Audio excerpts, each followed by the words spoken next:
Ya. Ya gente como el Vincent ya repitió unas 10 veces. Ahora nos toca revisar el control número 7. Y como igual el control es largo, son 35 preguntas. Si las revisamos una por una vamos a estar todo el día. Así que lo que yo quiero que hagan es que los que hayan tenido dudas en algunas preguntas, que me las vayan anotando en el chat y voy revisando esas una por una. Voy revisando una por una las que ustedes me digan que tengan dudas. Por mientras voy a compartir el control. ¿Se ve?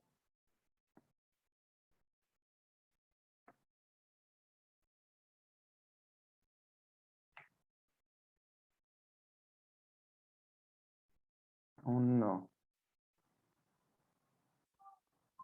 Mm. Ahora sí, ya.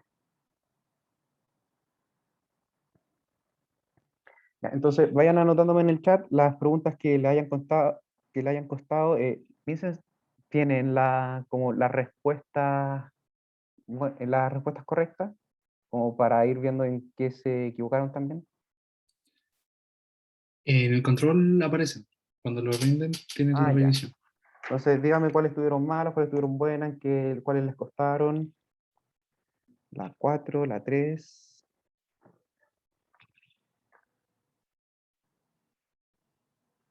La respondí como al azar, ya.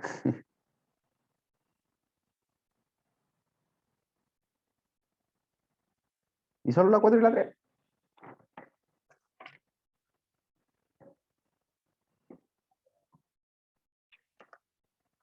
Ya, vamos a partir por esas por mientras. En orden, primero. Así que partamos por la 3. Ya. En las etapas y o procesos de la respiración celular que se realizan en la mitocondria. Ya. Ahí, espera, voy a sacar el lápiz. En esto me gusta usar siempre el lápiz. Ya. Procesos que ocurren en la mitocondria. Eso es la clave de esta pregunta. Encontraríamos que ocurre normalmente. ¿Ya? Entonces, primero, formación de piruvato. Esta es falsa. ¿Ya? Porque el piruvato se forma en el citoplasma. El piruvato es parte de los procesos de la respiración celular, pero no ocurre dentro de la mitocondria. Cuando nosotros tenemos la molécula de glucosa, esta llega en el citoplasma y en el citoplasma esta se parte para transformarse en el piruvato y después eso entra a la mitocondria para hacer el proceso de respiración celular. ¿Ya? Formación de acetil-CoA y liberación de CO2, sí, eso sí pasa dentro de la mitocondria. Uy, qué mal visto. Y la acción de la ATP sintetasa y la oxidación de equivalentes reducidos, eso también ocurre dentro de la mitocondria, que es lo que ocurre básicamente en el ciclo de Krebs. Entonces la 3 era solo 2 y 3, alternativa D. Bien. Siguiente, la pregunta 4. Ya, esta entretenida, a mí me gusta. Si el código genético estuviese especificado por codones constituidos por secuencias de 2 nucleótidos, ¿cuántos aminoácidos como máximo podrían ser especificados en tal lenguaje genético? Básicamente, lo que hoy me pasó lo mismo cuando yo le hice la clase de genética, le había contado que había una forma de hacer los cálculos de los gametos que se formaban con una fórmula matemática que se veía, pero no me acuerdo del nombre. Y ahí ustedes me lo habían dicho, pero es que a mí me gustan las matemáticas, pero no me acuerdo los nombres de las cosas. Eh, pero básicamente lo que se hacía, o por lo menos lo que me hacían así a mí hacer en el colegio, es que uno dibujaba unos cuadraditos y todo lo que hay en los cuadraditos se multiplica. Se multiplica. Y en uno va poniendo en los cuadraditos las posibles probabilidades que irían ahí. No me acuerdo cómo se llamaba, variación. Creo que sí. Combinación, sí, sí, eran de esas cosas. Combinación, combinatoria. Creo que sí. Creo que eso era. Ya, entonces, aquí lo que pasa es que nosotros normalmente, lo voy a dejar aquí arriba, los codones de ADN se leen en tripletes, de 3 en 3, ¿ya? Y nosotros tenemos 4 bases nitrogenadas. La adenina, la citosina, la guanina y la timina, o el uracilo, que, bueno, dependiendo de si ADN o ARN.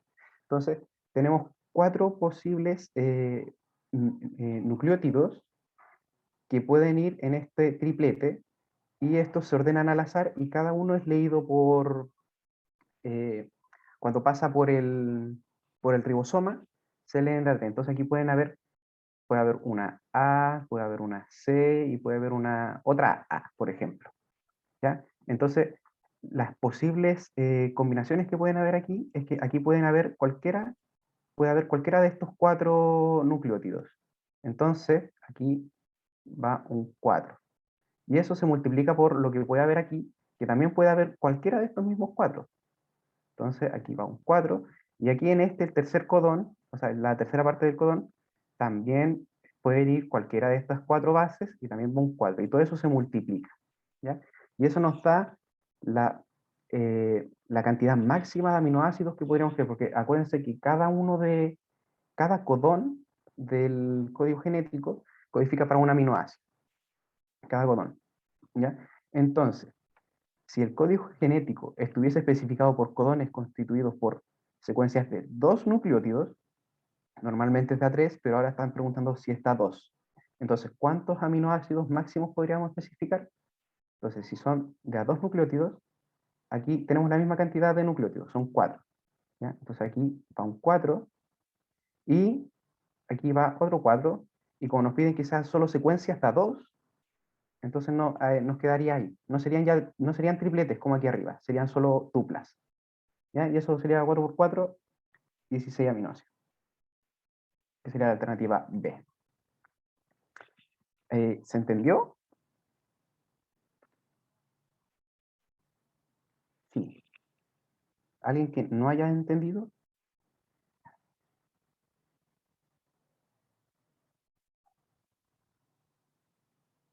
Sí, ya se entendió. ¿Alguna otra pregunta en la que hayan tenido dudas? Estoy revisando. Voy a borrar la pizarra. La 5. Ya, estamos aquí mismo. Borrar todos los dibujos. Ah, ya. Esta es sencillita. Es sencilla, pero se tienen que acordar de esto. Es pura memoria. No es como mucha aplicación. La célula eucarionte es el ARN maduro, a diferencia del transcrito primario, presenta. Nosotros cuando... ¿Dónde está mi lápiz? ¿Está mi lápiz? Ya. Nosotros tenemos esta hebra de ADN, el ADN. Y nosotros lo transcribimos. Este es el... Ay, que me cuesta usar mouse. Yo estoy acostumbrado a usar como una tableta, pero como no estoy en mi casa, no, me cuesta escribir. ADN. Tenemos el ADN y lo transcribimos a un ARN, ¿ya? Y este va a ser nuestro ARN transcrito primario, ¿ya? El ARN,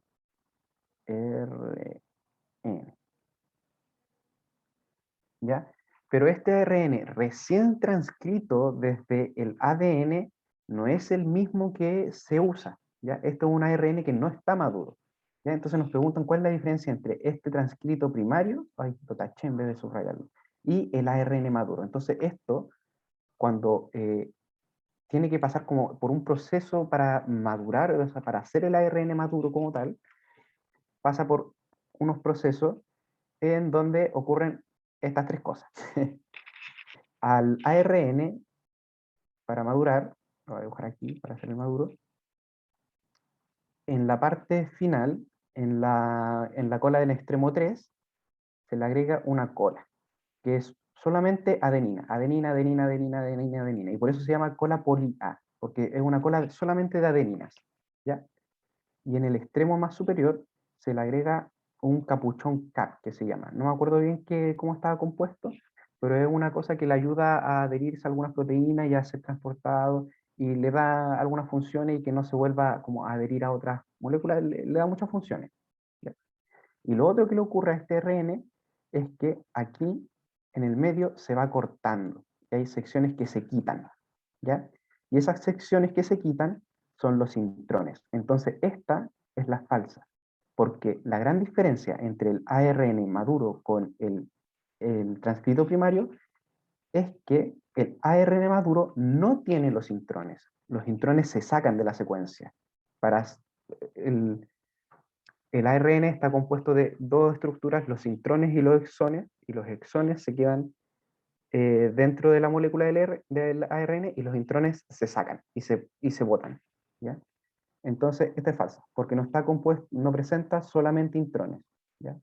Es al revés, de hecho. Los intrones se los sacaron y se los botaron.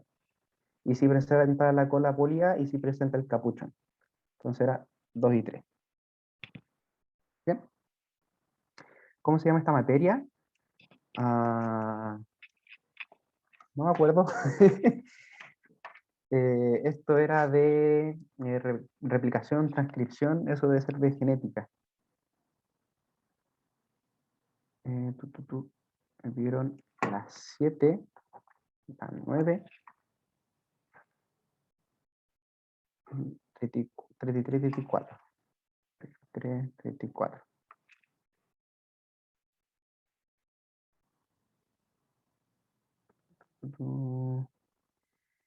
Es fisiología. Ah, ya, eso es lo del 15. Yo tuve la gran parte mala de esas. Ah, de las de las de genética. Uy. Ah, no puedo borrar todos los dibujos. Ya hice. Ya, estaba buscando la 9 y la 9 la tenía aquí mismo. Ya, pero la 7 primero. Para ir en orden. 7. Ah, ya. Esta por lo menos yo encontré que estaba complicada porque hay algunas cosas que igual yo considero medias dudosas. Ya. Eh, Dice, la resistencia inicial que manifestaron los científicos para adjudicar la molécula de ADN, la responsabilidad de almacenar información genética de los seres vivos se debía a qué. Ya. Primero aquí tenemos que tener en cuenta el concepto histórico. Antiguamente los científicos no sabían que el ADN era el que tenía la información genética y de hecho ellos creían que lo que tenía la información genética de nosotros eran las proteínas. Y el mayor argumento era justamente el primero que dan aquí, el uno, que el ADN está constituido solo de 4 bases nitrogenadas, lo mismo que le había explicado en el ejercicio anterior, adenina, citosina, guanina y timina, nada más, y son 4 cosas, es muy poco. A diferencia de las proteínas que están constituidas de 20 aminoácidos, entonces la cantidad de combinaciones posibles de 20 aminoácidos, uno creería que es lo suficientemente extenso como para dar tanta información como la información genética. ¿Ya? En vez de 4 bases todas peladas, que en realidad son como combinaciones súper limitadas. eh, entonces, ese era el principal argumento de por qué los científicos creían que eran las proteínas y no el ADN. ¿Ya? Y justamente la pregunta dice, ¿cuáles eran como los criterios por los que no creían que el ADN fuese el responsable? Entonces, la primera es correcta, porque ellos creían que eran las proteínas. ¿Ya? Voy a saltar a la 3. La 2 es la con la que tengo mayor duda. La estructura de doble hélice del DNA ya había sido descrita como estructura propia de las proteínas. Hay una foto que es clásica, que no me acuerdo cómo se llamaba la científica que la tomó, pero me acuerdo un poco de la historia de que la tomó una científica, pero como la sociedad es muy machista, a ella la hicieron al lado y le dieron el premio Nobel a los otros dos sujetos con los que trabajaba, cuando en realidad la que había tomado la foto era ella. Y ella había tomado la foto de cómo el ADN estaba compuesto en una doble hélice. Rosalind Franklin, gracias. Y se describía la estructura de doble hélice como una estructura propia del ADN, pero en realidad no es propia del ADN, porque las proteínas también tienen algunas estructuras de hélice.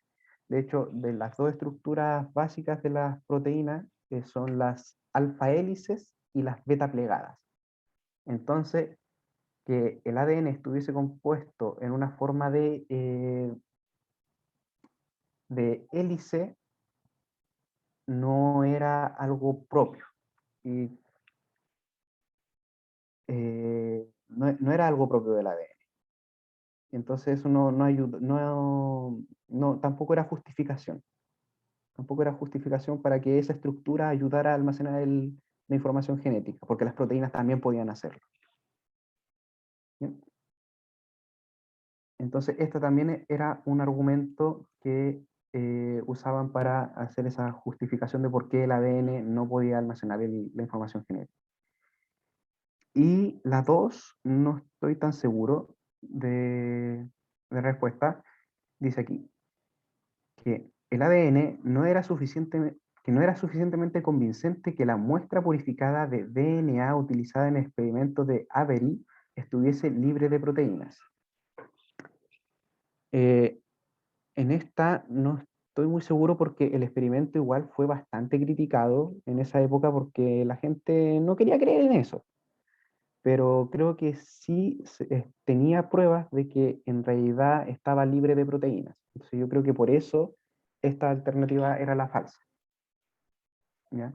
Porque sí estaba en el experimento, sí estaba libre de proteínas, aunque en realidad mucha gente creo que no le creyó. Pero ahí tengo dudas porque no recuerdo bien el concepto histórico de de lo que había pasado en ese entonces con este enunciado. Pero la respuesta correcta era 1 y 3, básicamente por lo que ya les estaba contando de los científicos que preferían las proteínas ante todo. ¿Bien? Este era un concepto, esta pregunta era más de manejo de conceptos históricos, más que nada. Bien,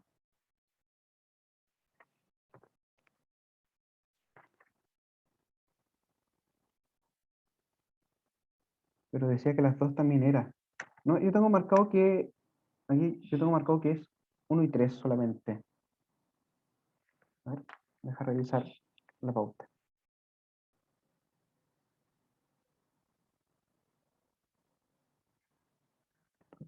Es la pregunta 7.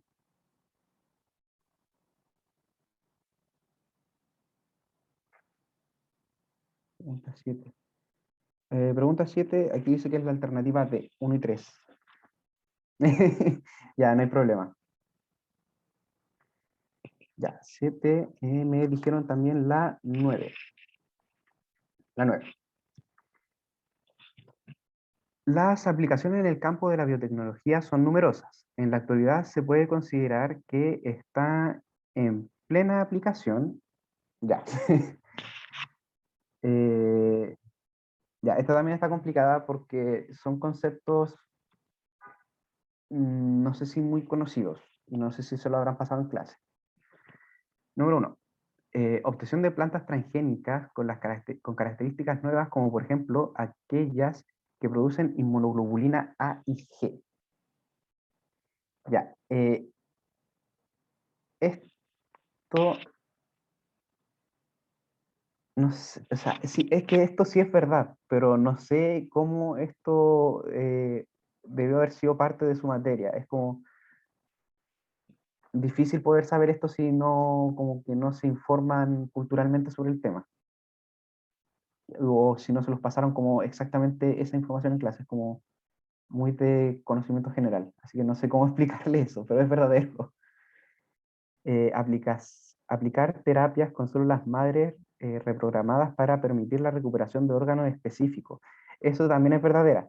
De hecho, hoy en día se está trabajando mucho con células madre. Hay científicos que han podido incluso hasta imprimir órganos, imprimir orejas o imprimir corazones a partir de células madres que las reconstruyen específicamente para que se adapten a los órganos. Incluso yo hubo un tiempo que estudié un semestre biotecnología en la Santa María, eh, y allá conocí a varias gente, y entre ellos estaba un científico que estaba trabajando con células madre para hacer injertos de pieles. Entonces ellos hacían placas con células madres y esas células madres las ponían sobre la piel y esas se adaptaban para transformarse, pero órganos funcionales, sí, por ejemplo, la piel es un órgano, por ejemplo, es el mejor ejemplo. La piel es un órgano y es un órgano funcional, y si ellos ponían sus capas de células madre encima de personas que, por ejemplo, habían sufrido quemaduras, la piel se restauraba completamente. Y, y así y funciona, y es verdad. Y fue algo súper revolucionario, la verdad, el tema de los injertos de piel con células madre. Lamentablemente Chile aquí no se financió el proyecto y mi profesor se tuvo que ir a España a terminar de trabajar. Pero bueno, Chile cosas. 3. Generar una nueva variedad de alimentos que contengan nutrientes beneficiosos o bien sacar o disminuir aquellos que son perjudiciales. Sí, eso es justamente lo que hacen con los alimentos transgénicos. No, no hay nada más que decir. ¿Ya? Esto es como alta cosa de como de conocimiento, es que ni siquiera es conocimiento general, es un conocimiento bien específico, pero es como cultura científica. ¿Ya? No sé si de qué manera, de qué otra manera puedo explicar la pregunta. ¿Ya? Ya, ahora me dijeron la 33 y la 34. ¿No hay alguna otra pregunta que quieran revisar antes de, entre medio, antes de pegar ese tremendo salto? La 12, la 13,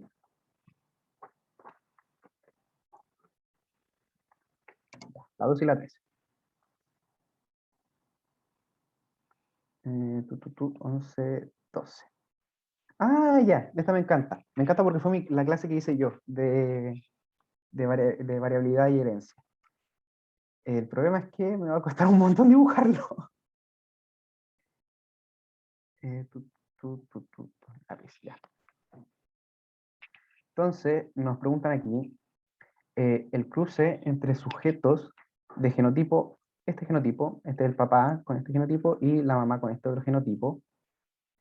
¿Qué fracción de la descendencia se tendrá genotipo heterocigoto para ambas características? Ya, aquí también les había contado que esto se podía hacer con algunas fórmulas, pero este en específico, como nos piden específicamente que ambos genes sean heterocigotos, está un poco más difícil hacer el conteo. Así que esta sería una de las pocas preguntas en las que les recomendaría hacer la tabla. Y sí, es una tabla gigante la que se tiene que hacer cuando se hacen esto, pero para este se los recomiendo, porque se pueden equivocar fácilmente.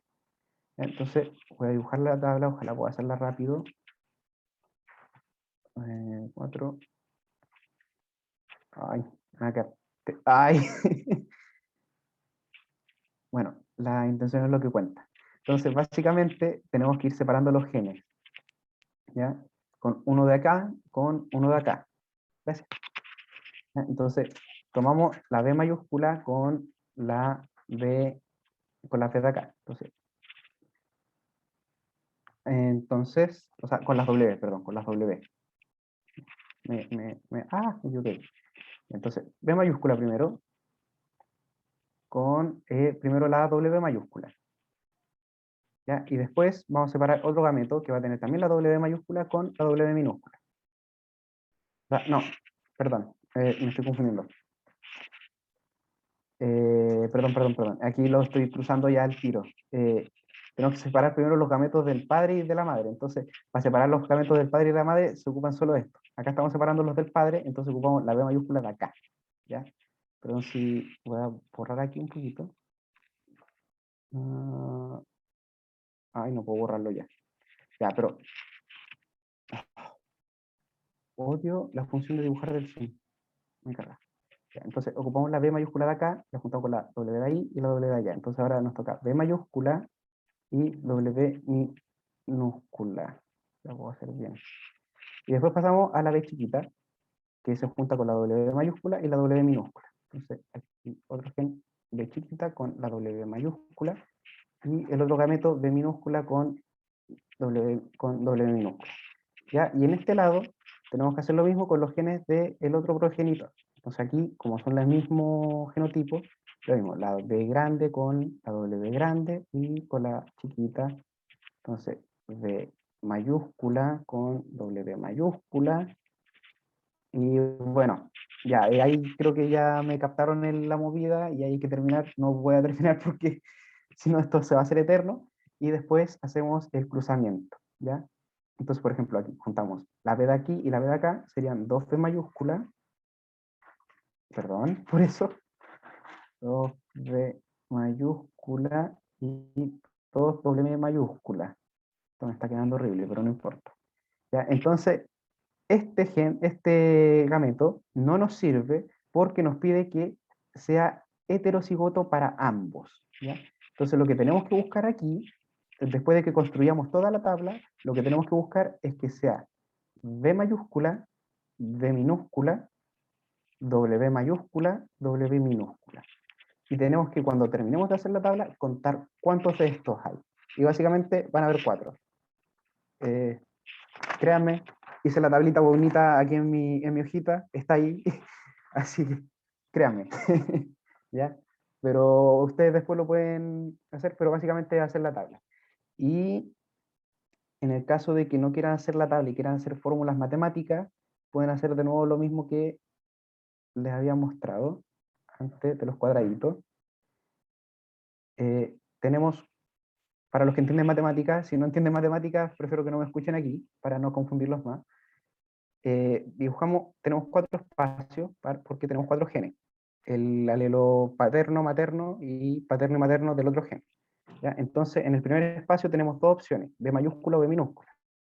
Tenemos 2.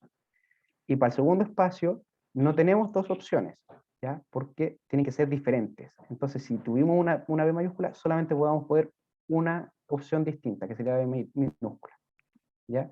Y lo mismo para las W. En el primer espacio tenemos 2 opciones, y para el segundo espacio tenemos solo una opción, una probabilidad, ¿ya? Y al multiplicar todo esto nos daría el resultado que es 4. Esa sería la forma matemática de hacerlo, ¿ya? Pero para los que no cachan matemática, y que sé que pueden ser muchos, dibujen la tabla, no se hagan problemas, ¿ya?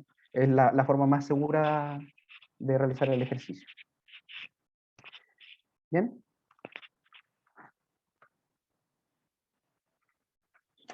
Y el 13, aprovechando que está aquí al tiro. ¿Cuál de los siguientes genotipos no se encuentra entre la descendencia de la cruza de prueba de estos genes? Básicamente nos preguntan de que si nosotros cruzamos esto, hay algo que no se va a formar nunca. Y aquí si tenemos harto ojo, nos podemos dar cuenta que, a ver, déjenme revisar. Ya, nos podemos dar cuenta que si nosotros cruzamos, vamos a separarlo, partamos solo con la S y solo con la I, no veamos el conjunto, solo S y solo I. Aquí tenemos S mayúscula, S minúscula, que se cruza con S minúscula y S minúscula. Si nosotros hacemos la tabla de Punnett, así chiquita, para no hacernos el show de dibujarla gigante, ay, esto, se ven las dos mayúsculas, perdón, pero S grande y aquí debo hacer chiquita nomás, y aquí la otra son dos chiquitas, ay, es una Z al otro lado. Las dos es chiquita, le voy a dibujar una flor para que quede grande.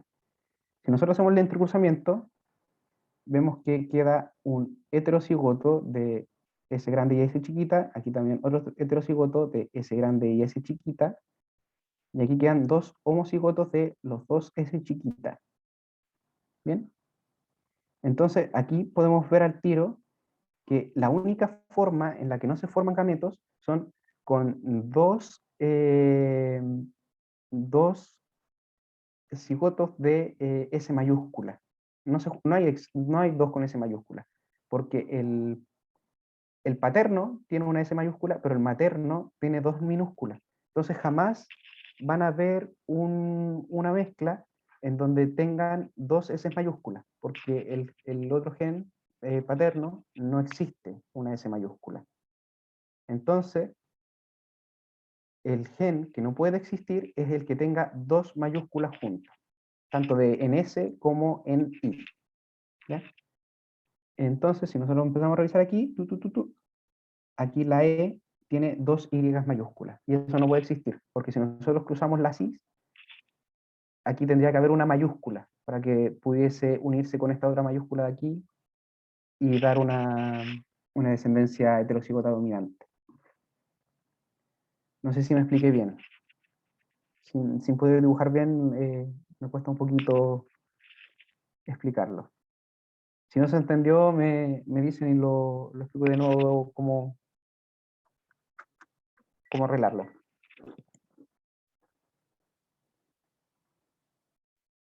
¿Se entendió? ¿No se entendió?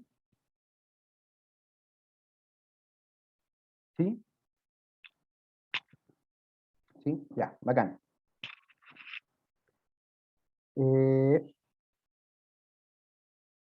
Me pidieron el 15, el 12, el que lo hice, el 13 también lo hice, me pidieron el 15.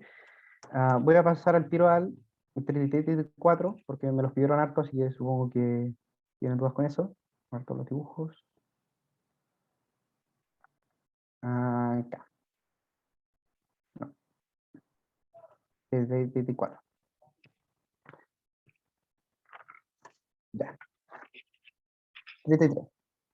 ¿Cuál es o son cuál es el principal componente de la diversidad biológica? Ya.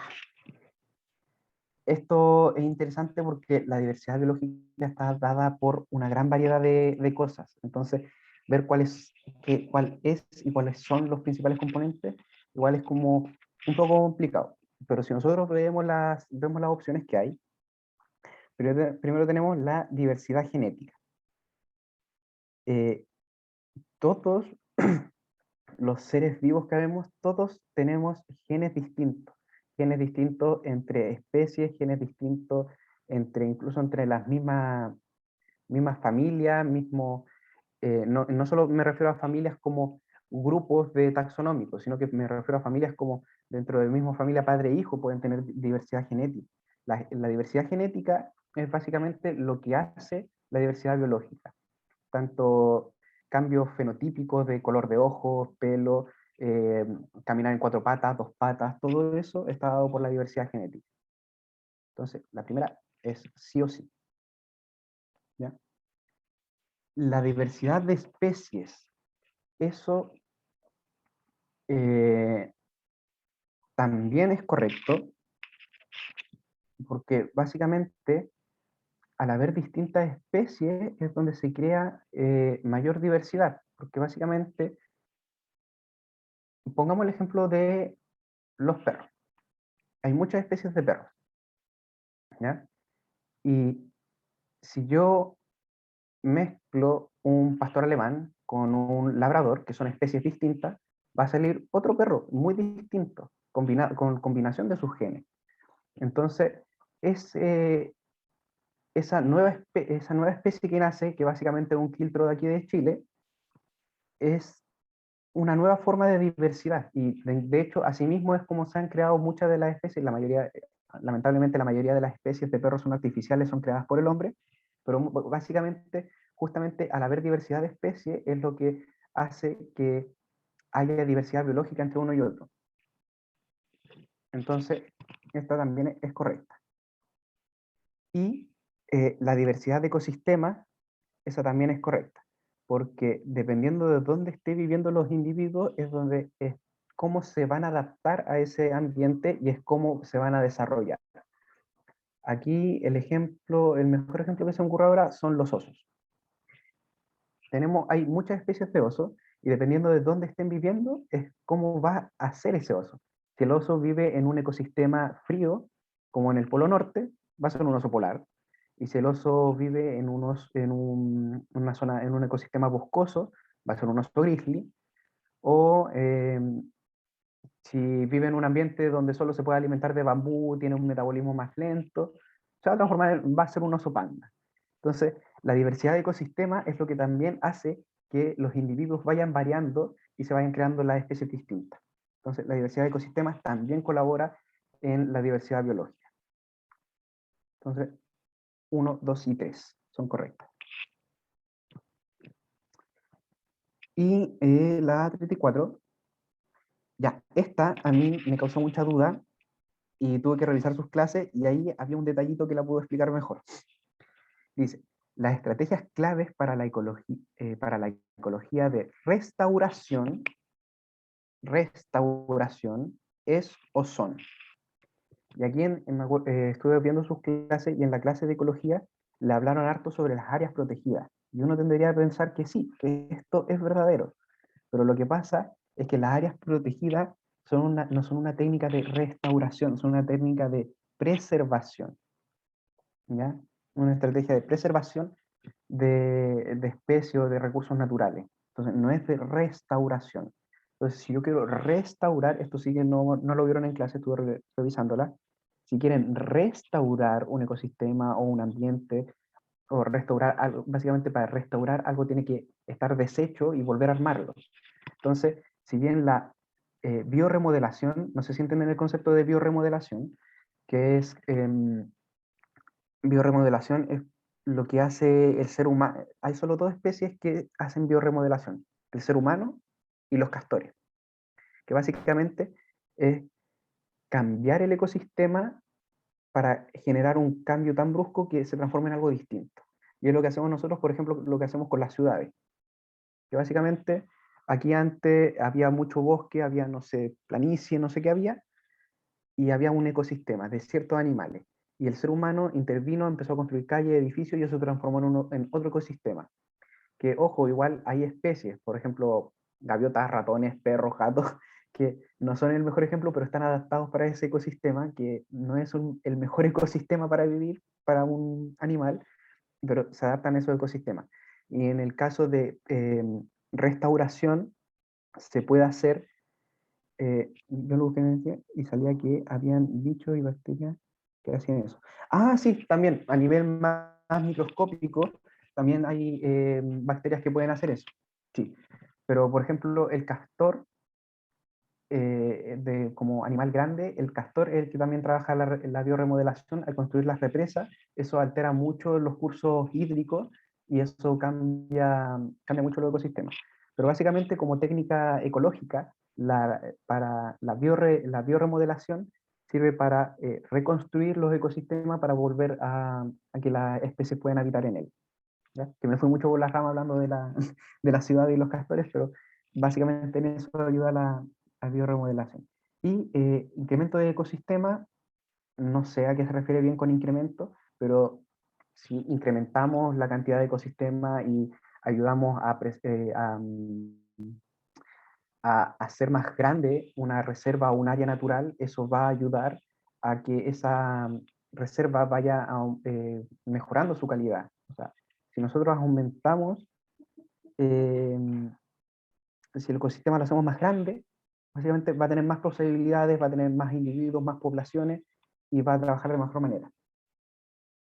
Plantar bosques, sí, básicamente eso. Y por eso la alternativa sería, aquí me faltó tacharla ahí, sería 2 y 3, porque al final las áreas protegidas son una estrategia de preservación, no de restauración. Porque si nosotros cercamos un área y decimos, esta va a ser un área protegida, está bien, estás preservando un área ecológica, pero la restauración es otro concepto. Es como que algo que no está bien, ayudarlo a que se recupere. ¿Ya? Y eso no lo hacen las áreas protegidas. ¿Ya? No me gustó mucho esta pregunta porque hace como que ver que las áreas protegidas son algo malo, pero en realidad las áreas protegidas son algo estupendo. Depende, depende.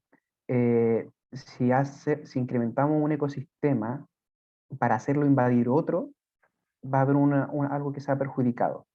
Pero, por ejemplo, a ver, ¿cómo te doy el ejemplo? Viéndolo desde el punto de vista de la restauración, para que haya restauración, tiene que haber algo que esté como destruido, por decirlo así. Entonces, si por ejemplo se construyó una ciudad, que esto es como medio complicado, pero pongamos que construimos una ciudad y destruimos un bosque entero. Entonces, bueno, no destruimos un bosque entero, destruimos la gran parte de un bosque y quedó una pequeña parte del bosque. O otro ejemplo, perdón, se me ocurre otro ejemplo mejor, un incendio. Un incendio destruye la gran mayoría, la gran mayor parte de un bosque. Si nosotros, después de que terminó el incendio, ayudamos a incrementar ese ecosistema en cantidad, en volumen, en individuos, especies, se va a ayudar a restaurarse, ¿ya? Porque esa es la idea de incrementar, pero sí, puede ser dañino si nosotros incrementamos un ecosistema que pueda estar dañando a otro, o incluso dañando a sus mismas poblaciones, como por ejemplo pasa mucho con los conejos, que cuando hay una gran cantidad de población de conejos, terminan destruyendo su propio ecosistema y se terminan muriendo porque se quedan sin comida. Entonces, incrementar un ecosistema sí puede llegar a ser dañino. Ya, pero aquí se está viendo desde el punto de vista de la restauración. Entonces, al restaurar, incrementar un ecosistema sí es favorable para su desarrollo. Ya. Eso sería con la 33 y 34. Que me parece que no lo vieron muy en detalle en clases, pero se voy a hacer como más o menos con algo de lógica. Y además, ahora entendiendo bien eso, el concepto de restauración y bioremodelación, creo que era más fácil, ¿sí? Sabiendo esos conceptos. Borrar todos los dibujos y me devuelvo a la 15, que me habían preguntado. 18, 11, 12, acá está, 15. Vamos a buscar mi apunte. Ya. Dice,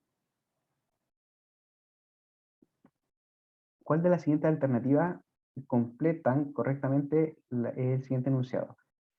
La relación fenotípica 9331, ya, es característica de la generación F2 de un cruzamiento dihíbrido con dominancia, en el cual, ya, esto, yo me acuerdo que en las clases de genética les dije, nunca se aprendan las definiciones porque lo más importante es saber hacer el cuadro de Punnett, y sabiendo hacer el cuadro de Punnett pueden hacer cualquier cosa.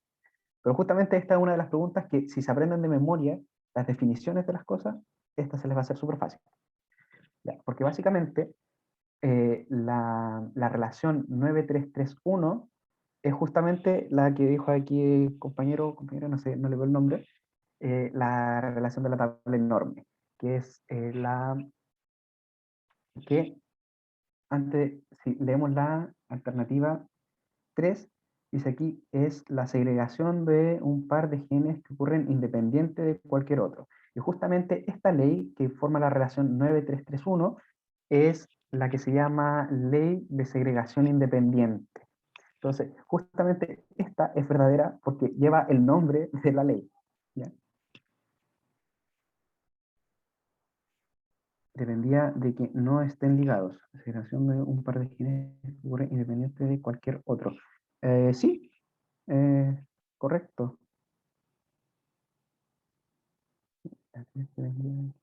No estén ligados. Sí, sí, está bien. No entiendo la duda. Porque sí, para que se cumpla la ley, tienen que ser genes que sean independientes entre sí. Por ejemplo, dos genes que estén dentro del mismo cromosoma, no va a aplicar la ley porque no se segregan independientemente, porque van a estar ligados.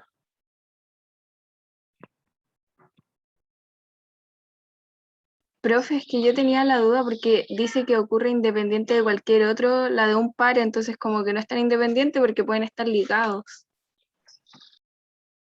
O sea, es que el enunciado te dice que ocurre independiente de un par de genes. Ah, ya entendí tu duda. La segregación de un par de genes ocurre. Ya, y tú piensas que el enunciado dice que siempre va a ocurrir independientemente. El enunciado te hace pensar que siempre va a ser independiente y no siempre es independiente. ¿A eso te refieres? Sí, algo así. Ya, sí, sí, tienes razón, se puede interpretar de esa manera. No es lo que quiere decir el enunciado, pero puede ser confundente en ese sentido. Así que te encuentro la razón. ¿Ya? No sé si es un error de redacción de la pregunta o un error de comprensión, pero te encuentro la razón, se puede llevar a malinterpretar.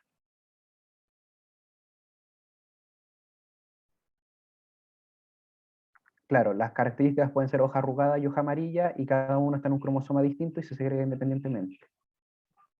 Y son distintos.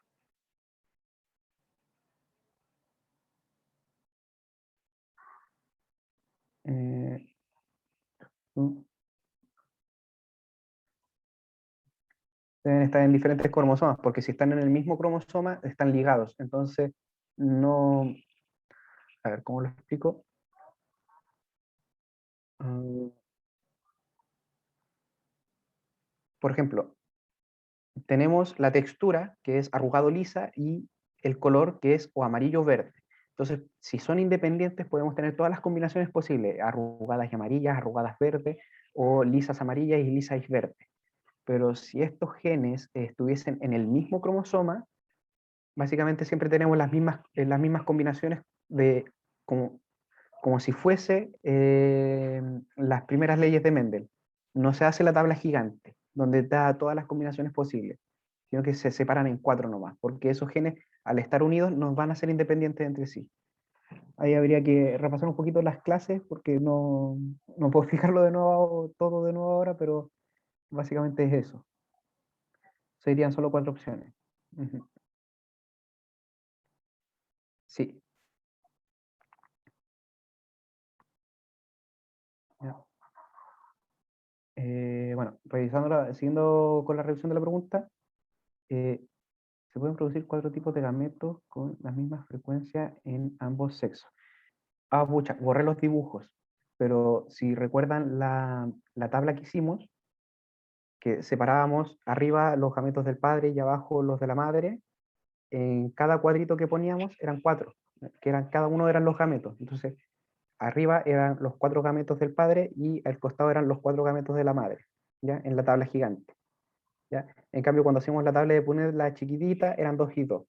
Los 2 gametos del padre y los 2 de la madre. No sé si me están viendo la cámara, yo no veo mi propia cámara. Así que esta también es correcta. ¿Ya? Aquí era cosa de ver la tablita. En la tablita nosotros separamos los gametos antes de cruzarlos. Y en la tabla gigante tenemos 4 y 4. Cada una de las características está determinada por un par de genes autosómicos. Ah, esta, ya, me confundí con la pregunta. Sí, esta también es verdadera. Tienen que ser autosómicos porque cuando son sexuales los cromosomas tienen, cumplen otra, no cumplen con con esta relación, ¿ya? Porque recuerden que los cromosomas sexuales se reparten en XX y XY, y siempre van a ser esas combinaciones posibles. Entonces, al añadir esa combinación solo tan estricta de XXX, esta relación no se va a cumplir. ¿Ya? Entonces, esta relación no aplica para la herencia ligada al sexo, solo aplica para la autosómica. ¿Ya? Entonces, esta es verdadera también. Entonces era 1, 2 y 3. ¿Se entendió? ¿Alguna duda? Sé que esta materia es compleja. Yo me acuerdo que me quedé hasta bien tarde cuando le hice las clases de genética porque habían hartas dudas y habían hartos ejercicios complicados como esto.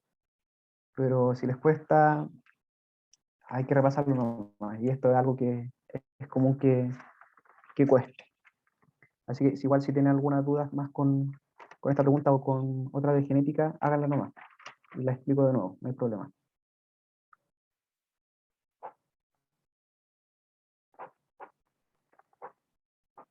Ya. ¿Todo bien con esta pregunta? ¿Ninguna otra duda? Ya, otra pregunta de la guía. ¿Qué otra pregunta más quieren revisar? ¿Qué no me ocurre esto? Retológico, ahí sí.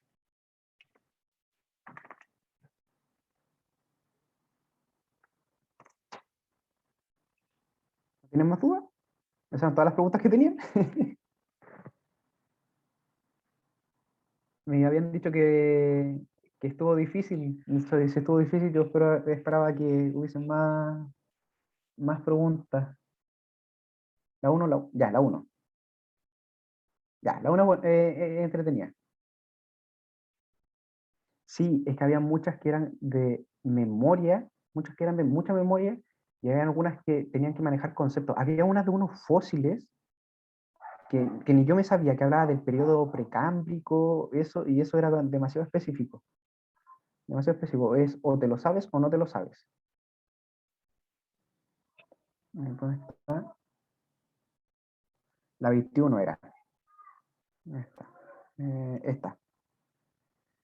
En relación a la escala de tiempo geológico del evento evolutivos principales, es correcto afirmar, esto yo por lo menos jamás lo había visto, o sea, lo había visto en documentales de dinosaurios que vi por mí mismo, por mi cuenta, pero estos conceptos son cosas que o te sabes o no te sabes, y por lo menos no creo que se lo hayan pasado en clase. Y había muchas preguntas así que si las tuvieron malas, de verdad no se hagan ningún atado, está complicado. Ya, la 1, ahí sí. Ya, lápiz. Sobre los procesos que ocurren en la fogata y en la mitocondria, se puede afirmar correctamente que en ambos casos uno, se oxidan moléculas inorgánicas, o sea, moléculas orgánicas. Sí, básicamente en la mitocondria ocurre proceso de oxidación. Por eso, cuando hablamos de oxidan moléculas, siempre que hablemos de oxidar, sí, si alguien necesita retirarse, se puede retirar. Cuando hablamos de moléculas que se oxidan, hablamos de que es un proceso que requiere oxígeno, ¿ya? Entonces, la mitocondria, para que funcione, necesita oxígeno. Nosotros tenemos que respirar para que llevar oxígeno a la mitocondria y que ocurran las reacciones, ¿ya? No voy a entrar en detalle de cuáles y cómo son las reacciones porque el ciclo de Krebs es algo complejo y largo como para explicarlo ahora, pero básicamente ocupan el oxígeno para oxidar sustancias. Y en la fogata también, la combustión ocupa oxígeno, ¿ya? Y de que ocupan moléculas orgánicas, la fogata ocupa madera, que la madera es celulosa, es con materia orgánica, y básicamente la mitocondria ocupa hidratos de carbono para hacer la glucólisis, que también son moléculas orgánicas, ¿ya? Entonces esta es correcta. Formación de NADH y FATH. En cierta parte de la mitocondria sí, aunque no es el componente final, pero sí, la mitocondria sí lo hace, pero la fogata no. El proceso de combustión es súper específico. La combustión produce CO2 y agua. H2O. Esos son los compuestos de la combustión, ni más ni menos. Bueno, sí pueden haber más si es que son algunas cosas, pero la combustión como tal produce CO2 y agua, nada más. Entonces, esto es falso, porque la fogata no produce eso. Y liberación de calor, esta es correcta, porque, bueno, ambas producen energía y la energía la liberan en forma de calor, es cosa de que metan la mano en el fuego y van a sentir que produce calor, y la mitocondria también produce ATP, que el ATP hace gasto energético, que se expresa también en forma de calor. Entonces, 1 y 3. Tendría C.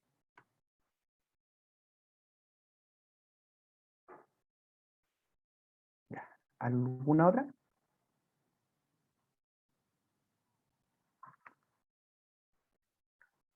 Si no, igual yo puedo revisar alguna aquí que a mí me habían costado. Libera energía, produce energía.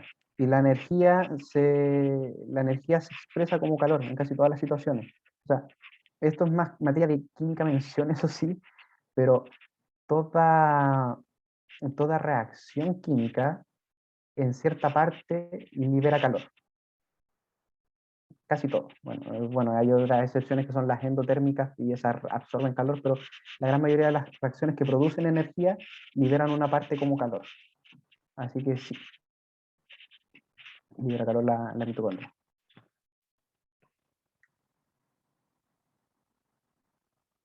Tu, tu, tu. A ver, lo voy a buscar alguno, si no tiene más preguntas de la guía, voy a buscar alguno que me haya costado a mí. Ya, el 10, ya, el 8.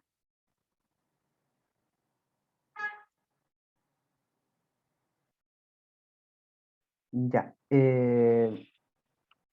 ya, el 8. Lo mismo de los que decía que hay cosas que tienen que o se saben o no se saben, ya este también es uno de esos. Ah,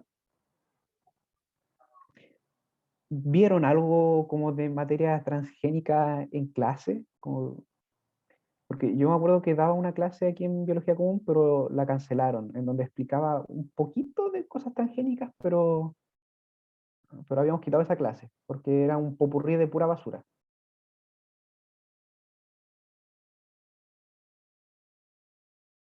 Ya. Bueno, en cierta medida yo diría que los alimentos transgénicos sí pueden dar cáncer, porque en realidad todo da cáncer.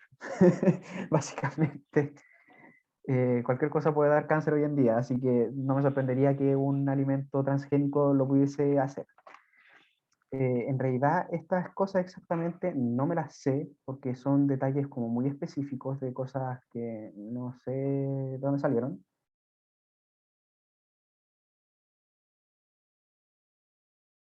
No lo sé, no lo sé. Es que tampoco era lo que hablábamos de transgénico en esa clase, era nada, era absolutamente nada. Si esto no es algo que se suela ver a profundidad. ¿Ya? Y no sé si el Vinces está por ahí como para ayudarme a ver este tema. O sea, es que esta pregunta, en verdad, todo este control tiene algunas preguntas que yo creo que ya se dieron cuenta, ajá, pero que no entran en la PTU de este año, po, ya que algunas decidimos incluirlas porque abordaban conceptos que igual podrían servirles, como las del ARN, por ejemplo, pero hay otras que simplemente no entran, ya, y que no las sacamos porque si no quedan muy pocas. Pero de todas maneras, claramente ahora no las vamos a evaluar para el puntaje, ya, así que no se preocupen de que les va a bajar el puntaje, nada de eso, por si acaso. Las vamos a eliminar de la escala. Pero esta pregunta, por ejemplo, ya no entra. Ya, por ejemplo, DEMRE ya no evalúa lo de, lo de la transcripción, la traducción, la generación de los ARN, los microRN, lo de los transgénicos, la PCR, como están diciendo por el chat. Por lo tanto, no se asuste de que no han visto esa materia. ¿Ya? El control está desactualizado. Hay que renovarlo. ¿Ya? Pero quédense tranquilos que no van a llegar con materia que les falta. Ya, de hecho, modificamos los dos controles que vienen, que van a hablar solamente cosas que han visto y que entran. Ya este es el último control que se nos pasó que tenemos que reactualizar. Ya, para que no crean que me falta ver caleta de materia que jamás he visto. No. Ya, vamos a ver todo lo que se va a evaluar, por si acaso. Ya este es el último control que nos queda reactualizar. Gracias, Vincent. Igual sean comprensivos con situaciones así porque esto ha cambiado, lo de la PTU cambió como estos últimos años nomás, y yo por lo menos esta clase que les digo que daba yo, hasta el año pasado la hacía, sí, la sacamos este año, y ahí mencionaba un poco de alimentos transgénicos, de transcripción, replicación, transcripción y PCR, también la veíamos ahí. Y incluso también aprovechaba, como era, igual la clase era tan corta, aprovechábamos de hablar un poco de bioética en animales. Tenía un pedacito hablando sobre las 3 R's para la experimentación en animales, pero eso en realidad son cosas que para la vida en realidad en general no sirven mucho. Así que igual es bueno que la hayan quitado. Y aunque hubiesen tenido la clase, esta materia, esta pregunta no lo hubiesen podido responder porque es muy rebuscada. Igual la voy a revisar un poquito. porque hay algunos conceptos interesantes. El tema de los vectores virales pueden generar mutaciones que deriven en tipos de cáncer. No sé si el enunciado completo es verdadero, pero cada uno de esos trocitos es verdadero. Los vectores virales sí pueden generar mutaciones en el cuerpo. De hecho, eso se estudia mucho en bacteriófagos, que los bacteriófagos son virus que infectan bacterias, y se ve mucho que bacterias que eso es un tipo de forma en la que pueden mutar las bacterias, que a través de que un bacteriófago inserte su ADN, este se puede mezclar con el ADN bacteriano y puede tanto mutar el virus como mutar la bacteria. Entonces, un vector viral sí puede generar mutaciones. Y que las mutaciones puedan transformarse o puedan derivarse en un tipo de cáncer, es exactamente lo que es el cáncer. El cáncer es mutaciones. Entonces, me gusta este enunciado porque dice mucho y en realidad no sé si el enunciado completo, completo, es correcto, pero esas dos cosas sí son correctas. ¿Ya? Lo de los alelos defectuosos, eso sí que no me lo sé. Y ecológicamente, mediante la polinización, se transforman organismos naturales en transgénicos. Y eso sí, sí pasa, porque es justamente lo que les estaba contando hace un rato del perro quiltro, que si yo junto un, un pastor alemán con un labrador, voy a generar otro perro, ya. Si yo genero no sé, una lechuga transgénica, y yo tengo un cultivo donde tengo puras lechugas transgénicas, si esa lechuga después se aparea con la lechuga de mi vecino que no es transgénica, van a generar descendencia que va a tener los genes transgénicos de mi lechuga, ¿ya? Porque esa lechuga puede seguir apareándose con otras lechugas. Entonces, esto es muy, muy cierto. De hecho, esto es lo único que sí hubiesen podido contestar teniendo la clase de transgénicos, porque esto sí se decía en la clase de transgénicos. ¿Ya? Y eso.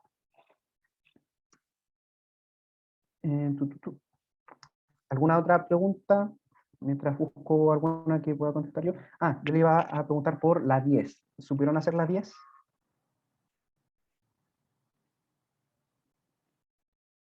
La 10 que sale aquí cortada. ¿Supieron hacer la 10?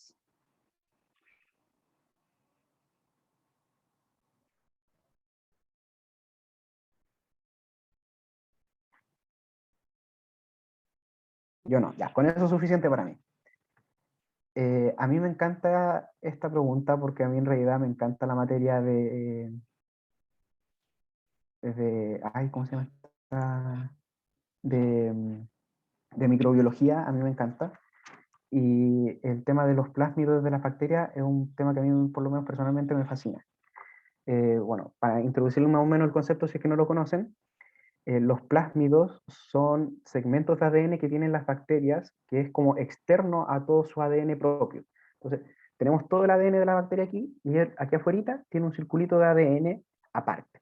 Y ese circuito de ADN les da propiedades a la bacteria. Y eso es lo más característico, lo más clásico, es la descripción de la generación de resistencia a los antibióticos, que por lo general eso se transmiten a partir de plásmidos. Ahora, nosotros podemos artificialmente ponerle o quitarle plásmidos a las bacterias. Eso se hace en laboratorio. Y aquí preguntan cuál sería el proceso, cuál sería la secuencia correcta para insertar un ADN foráneo, o sea, un ADN externo, dentro de un plásmido en una bacteria. O sea, nosotros crear un segmento de ADN externo y metérselo a la bacteria a la fuerza, en una forma de plásmido. Entonces, básicamente, aquí los procesos igual se podía sacar por lógica, si es que no lo sabían, se puede pensar un poquito, pero lo primero que nosotros hacemos es eh, extraer el... Ya, tenemos todos los materiales y lo primero que tenemos que hacer es extraer del ADN que nosotros queremos insertarle a la bacteria, porque ese ADN no sale de la nada, tenemos que sacarlo de algún lado. Entonces, nosotros vamos a, el punto 3, vamos a partir por el punto 3, vamos a extraer el plásmido de una célula bacteriana X, que por ejemplo, esta bacteria que tengo aquí tiene la resistencia a la amoxicilina, y esta bacteria no. Entonces yo, para poder pasarle la secuencia a esta, tengo que sacárselo a esta. Entonces primero le extraemos el plásmido, sería el paso 3, extraer. ¿Ya? Después tenemos que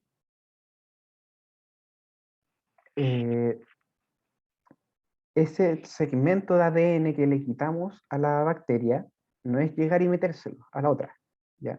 Porque los plásmidos tienen cierta forma y cierta estructura.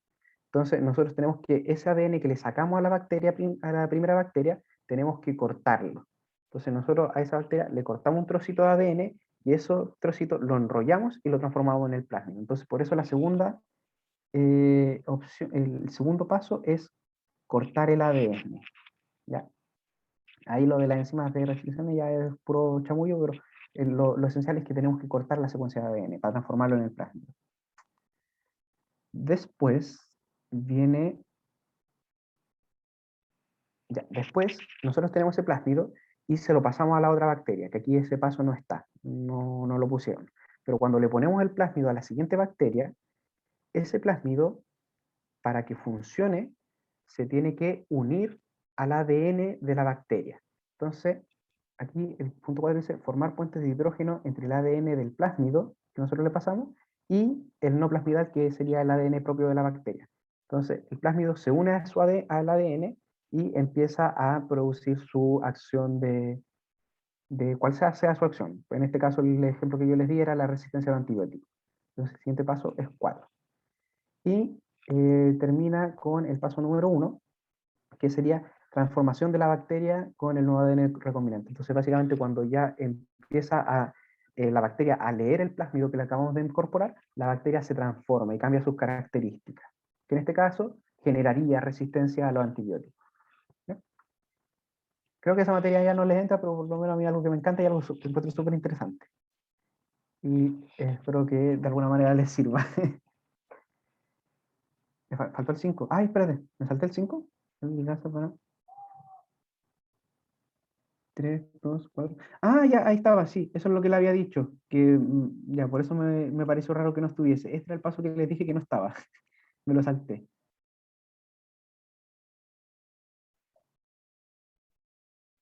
Básicamente, no, ya, básicamente, primero unimos el ADN del plásmido con el ADN propio de la bacteria y después se utilizan ligasas para unir, es como lo mismo, es como lo mismo en realidad, pero bueno, pasa esto primero y después las ligasas, pero es casi lo mismo, está en el mismo orden. 3, 2, 4, 5, 1, sí. No. Era como más de lo mismo, no decíamos nada nuevo. Pero va después del 4. Perdón. Ya, ¿alguna otra duda que tengan de la guía? Antes de que yo elija por dedocracia otra pregunta que revisar. La 17. Perfecto. Ahora 17. Acá está acá al lado. Dice. Me encanta esto. En relación con el parecido que presenta un tiburón y un delfín, es correcto afirmar que ya, esto es materia de evolución. Esta sí es materia de evolución, no como la otra que ha sido pura genética. Ya, primero tenemos que saber qué es un tiburón y qué es un delfín, que suena como algo súper estúpido porque uno piensa que es como súper obvio qué es un delfín y qué es un tiburón, pero hay que ser bastante específico aquí y bastante claro, por tema evolutivo. El tiburón es un pez. Me quedó horrible ese pez, pero bueno, es un pez. Y el delfín es un mamífero. Mamífero. Y las diferencias entre tiburones y delfines son abismales. Aunque uno pueda ver un delfín y un tiburón y en realidad sean parecidos, los dos tienen aletas, los dos tienen cola, los dos viven en el mar, son muy parecidos entre sí, pero evolutivamente tienen orígenes muy distintos. Entonces, la primera alternativa aquí, poseen ancestros en común cercanos, esta es falsa. porque este es cercano hacia los peces y este es cercano a los mamíferos. Entonces, aunque sean muy parecidos, los ancestros en común están muy alejados. Si dijera lejano, también estaría mala.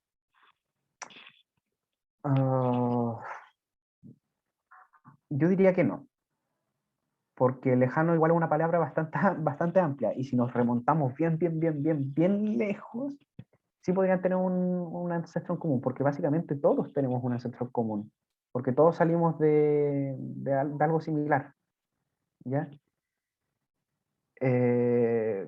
Así que en estricto rigor, si hablamos de lejano, sí habría un ancestro en común, pero es demasiado lejano, demasiado lejano.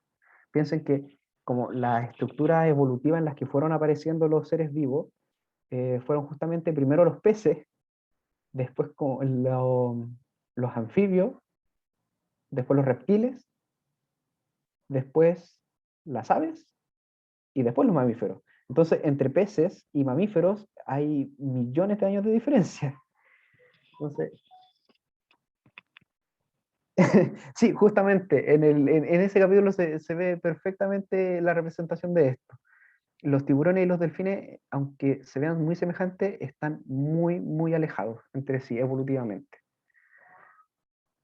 Ya, comparten el mismo hábitat, sí, es lo que les he estado diciendo en este momento, los dos viven en el mar, y sus aletas corresponden a órganos análogos. Esta era, para no equivocarme, déjenme revisarla, esta es verdadera también. Y aquí habían dos tipos de órganos. Estaban los órganos análogos y los órganos homólogos. ¿Se acuerdan cuál era cuál?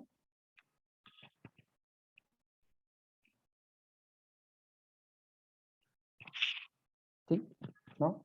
Tal vez. ¿Algo? Sí. Sí. Ya, perfecto. Exactamente. Los órganos análogos son los que tienen la misma función pero distintos orígenes. Entonces, si nosotros vemos la aleta de un delfín, como el delfín es mamífero, va a tener la misma estructura ósea que nosotros. Va a tener la falange, los metacarpos, el cúbito radio, va a tener, como es mamífero, es igual a nosotros en estructura, pero va a tener la forma de una aleta, ¿ya?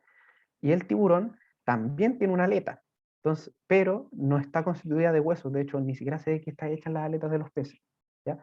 Pero estructuralmente son muy distintos, pero cumplen la misma función. Y esos son los órganos análogos. Otro ejemplo de órganos análogos son, por ejemplo, las alas. Las alas de una mariposa son una membrana solamente.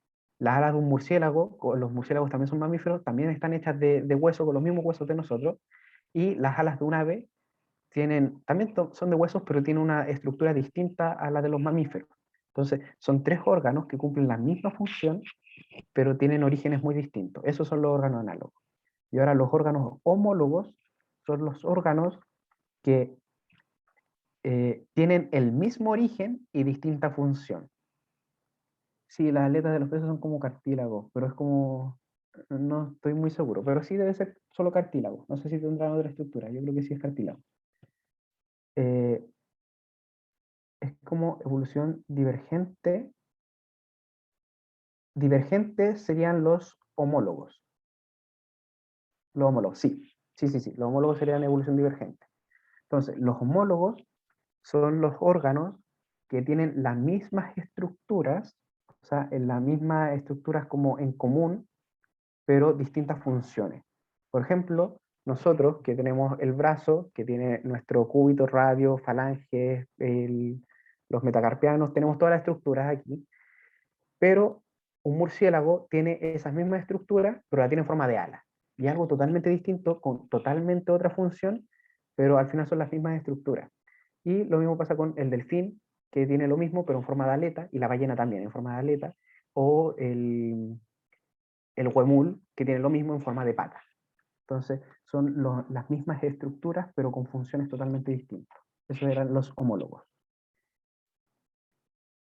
¿Y los análogos serían como evolución convergente? Sí, sería convergente porque serían dos cosas totalmente distintas que se convergen para generar una misma estado evolutivo. Y aunque sean muy distintos, van a hacer que generen la misma función.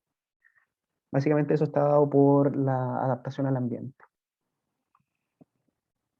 Pero sí, está muy bien eso de unir el concepto de evolución divergente y convergente. Estupendo. Ya. Aprovechando que estamos aquí, yo quería ver la 18. ¿Saben hacer la 18? Si esto me deja bajar.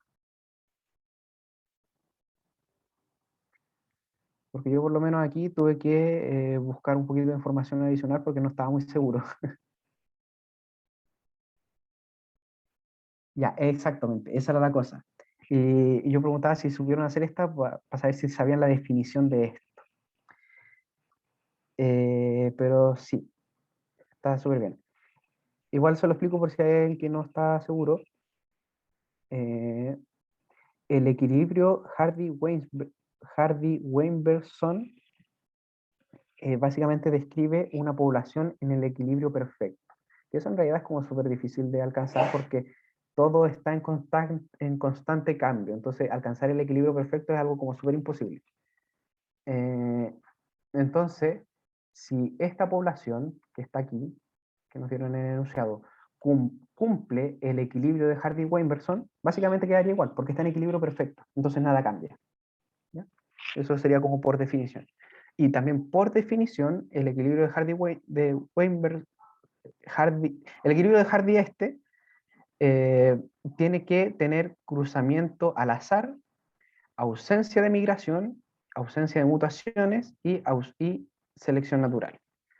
En ausencia de todo eso, porque al no haber nada de eso, va a producir que la población se quede estática, y al haber cruzamiento azaroso, nos dice que no va a haber elección de un fenotipo sobre otro, crea el equilibrio. Entonces tiene que cumplir con eso, con estos parámetros para que eso cumpla el equilibrio.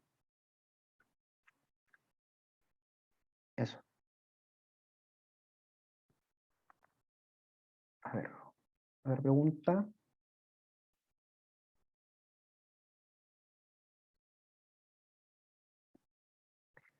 Mira, aprovechando que estamos aquí, la 18 es básicamente memoria, se tienen que saber el orden taxonómico, y eso se lo tienen que saber, no hay otra solución. Y aquí en la 20 se describe lo que le estaba diciendo, en el orden en el que se fueron apareciendo las especies, lo primero que aparecieron fueron los peces. Entonces, si lo primero que aparecieron fueron los peces, en el estrato más bajo es donde los vamos a encontrar. Porque fueron los primeros en aparecer, y al último los mamíferos. ¿Qué más?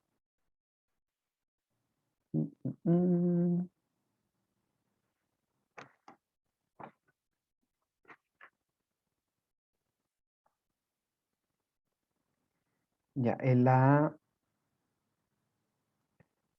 23 y la 24, ¿las pudieron hacer esas?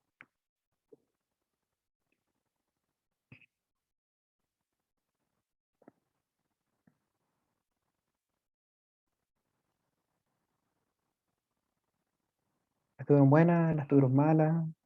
¿No la respondieron?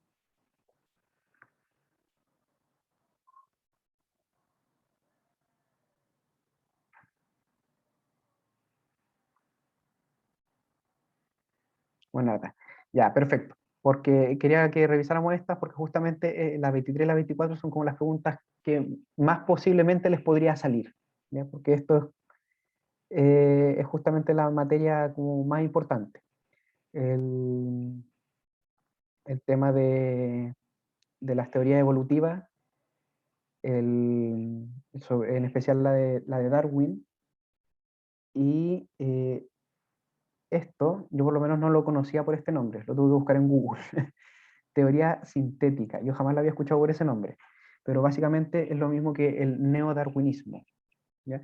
Que el neodarwinismo habla básicamente de la unión de la teoría evolutiva de Darwin con los conceptos actuales y modernos que se tienen sobre la genética, que es básicamente lo que conocemos ahora de genética mendeliana. Porque, bueno, estos dos tipos no tuvieron el placer de hablar entre ellos como para unir sus teorías, pero si la unimos entre sí, queda una teoría súper perfecta, por decirlo así, que calza, pero calza muy bien con el hecho de cómo van evolucionando las especies. Y eso sería el neodarwinismo, o también se le llama por teoría sintética, aunque yo jamás la había escuchado por ese nombre. Y básicamente aquí, por lo menos en la 24, no, esto es falso, tienen que estar siempre para evolucionar y para poder generar genes nuevos, tienen que haber mutaciones. De hecho, la teoría que creía que no había mutaciones era la teoría de Lamarck, donde él creía que por esfuerzo se podía generar los cambios, pero no, el esfuerzo no genera nada, solo son las mutaciones. Ah, los individuos sobreviven a las presiones ambientales. Esto es bastante cierto en algunos aspectos, pero no es como lo que dice la teoría sintética. Pero como le estaba diciendo que la teoría sintética era la unión de la teoría de Darwin con los conocimientos actuales de genética, la respuesta sí o sí tenía que ser una de estas dos que decía genética. Y básicamente,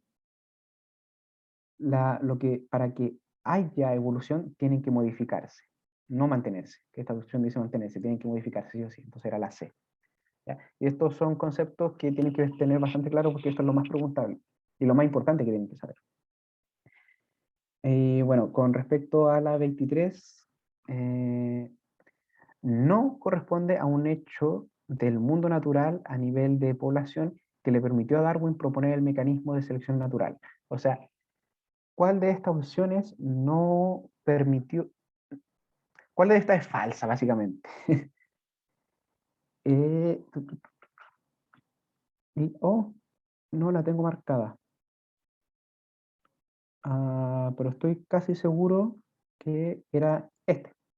En los individuos el somatoplasma muere con él, que eso es falso porque no explica, no explica la evolución, y eso era también parte de la teoría de Lamarck.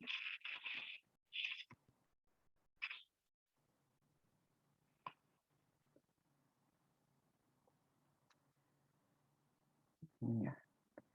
¿Alguna duda, pregunta, consulta?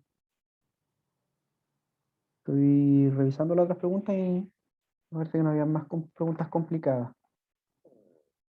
Pero igual aprovechen de, si tienen alguna duda en otra, preguntarle al tiro. Estoy buscando.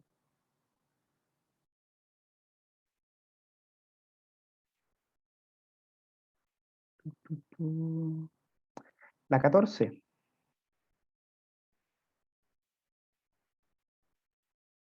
La 14. ¿Hicieron la 14?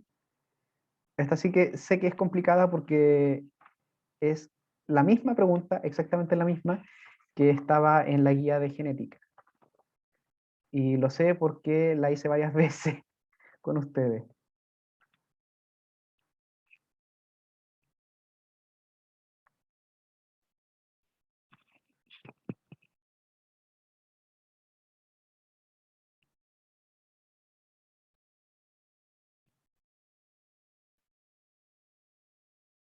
¿Sí? ¿No? ¿Se cansaron? ¿Se aburrieron? ¿Era ordenando las letritas? Sí. Básicamente sí. Eso, en resumen, sí.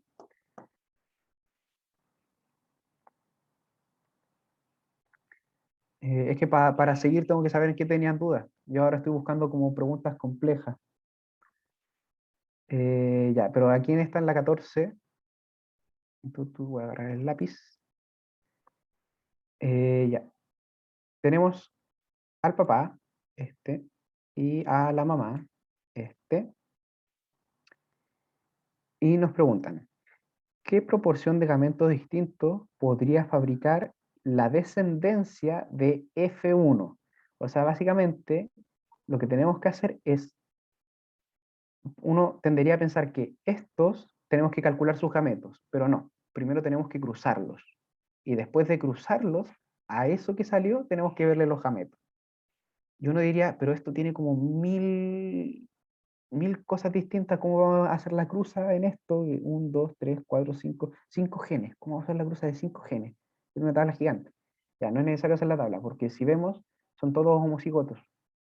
Entonces, básicamente, es juntar uno de un lado y con el otro del otro. Entonces aquí sería, como los dos son F mayúscula, va a haber una F mayúscula sí o sí. Y como al otro lado hay una F minúscula, va a haber una F minúscula sí o sí. Y todos son homocigotos para todos los genes. Entonces no va a haber ninguna complicación. Y sería A mayúscula con aquí A mayúscula de nuevo. A mayúscula. Con la R, aquí falta una R. El mismo error que tenía la guía anterior. R mayúscula, R minúscula. R mayúscula, R minúscula. Después pasamos a la M, que es M mayúscula y M minúscula. M mayúscula, M minúscula. Y al final la Q, que las dos Q son mayúsculas. Ya. Y a este individuo sí le tenemos que sacar los gametos. ¿Ya? Y básicamente, aquí, déjame revisar mi guía, para no explicarle algo que pueda salir mal. Ya, y aquí podemos hacer lo mismo que le había enseñado antes de multiplicar con los cuadraditos, para la cantidad de gametos. Vemos las posibilidades distintas que hay de cada uno y lo multiplicamos. Entonces, aquí tenemos dos posibilidades. Tenemos la posibilidad de F mayúscula y F minúscula. Entonces aquí tenemos dos. Aquí tenemos solo una posibilidad, porque solo hay A mayúscula, A dominante. Entonces aquí solo tenemos uno. Aquí tenemos un heterocigoto, tiene dos opciones. Entonces aquí también tenemos un 2. Acá también tenemos un heterocigoto. Y aquí tenemos un homocigoto. Y si nosotros multiplicamos todo esto junto, básicamente 2 por 2, 4 por 2, 16, nos da que esto puede producir 16 gametos distintos. Ya. Aquí esto lo tienen que hacer sí o sí de esta manera porque no se me ocurre otra manera más fácil. No, una manera no matemática fácil no se me ocurre. Así que esto de calcular los gametos se lo tienen que aprender que se hace así. ¿Ya? No se me ocurre una manera fácil de hacer esto.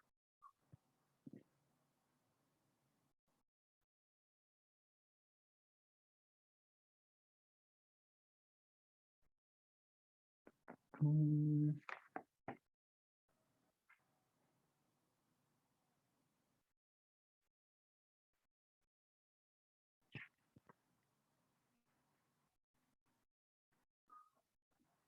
8, 2 por 2, 4, 4 por 2. ¡Ay! Sí, perdón, me equivoqué. 8. No soy bueno con los cálculos mentales. Necesito tener un papel y lápiz, papel y lápiz, no pantalla y mouse. Perdón, sí, es 8. Disculpen. 8. Y eso es justamente lo que a ustedes no les tiene que pasar en la prueba. Así que revisen bien cuando vayan a marcar.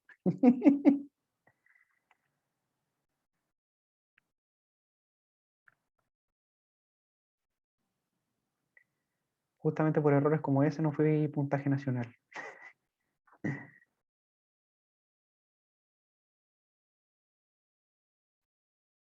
Ya.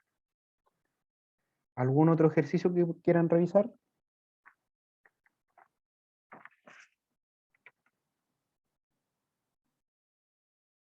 Los otros que estoy viendo...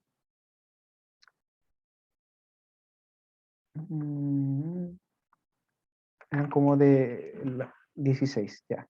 Los otros que estoy viendo eran como de materia... Ah, mira, justo el que estaba leyendo ahora. Estaba pensando si hacerlo o no. Ya. Mi lápiz. Lápiz. Ahí está. Ya. Entonces, los cuyis de pelaje negro y áspero, son dominantes. Entonces, el negro y el áspero son los dominantes. ¿Ya? Y el blanco y el suave son los recesivos. Blanco y suave son los recesivos. Si cruzamos ejemplares puros, en la primera generación nos daría una generación 100% híbrida, ¿ya? Eso es como igual, podrían hacer la mezcla, pero como concepto, siempre que combinemos dos poblaciones totalmente puras, nos va a dar una población 100% híbrida, siempre, ¿ya? Entonces, la pregunta me dice, la probabilidad de que en una segunda generación, o sea, juntando poblaciones de puros híbridos, juntando la población de puros híbridos, ¿cuál es la probabilidad de que en esa segunda generación aparezca un cuyi blanco y suave? ¿Ya? Entonces, esto, si se saben los conceptos, no es necesario que hagan ningún cálculo, ¿ya? Porque si se acuerdan de las leyes de Mendel cuando las trabajábamos, esto, al cruzar dos generaciones híbridas de dos genes, o sea, de distribución independiente, nos daba la... acá está, justo aquí arribita. Nos daba esta distribución de acá. ¿Ya? Esta es la distribución que nos da al cruzar dos poblaciones híbridas, ¿ya? En donde la población más pequeña, el 1, era para los dos genes recesivos, ¿ya? Y el 9 era para los dos genes dominantes, ¿ya?